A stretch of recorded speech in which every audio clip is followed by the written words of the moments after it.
Isenis liepa ir dēvēta par sievišķās enerģijas koku, un liepu ziedi ir ļoti veselīgi, bet arī liepu sēklas tika izmantotas sadzīves maģijā.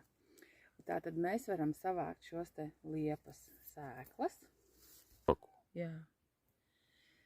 Tātad mēs izlobam no šīm te mazajām čaumaliņām 27, tātad 3 x 9 sēkliņas. Un ieliekam savā makā šīs te 27 sēkliņas,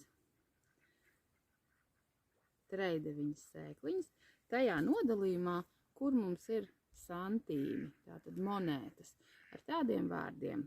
Kā vienai liepai ir 1000 ziedu, tā manā makā ir 1000 naudas. Un nesājam līdzi, lai aicina bagātību makā.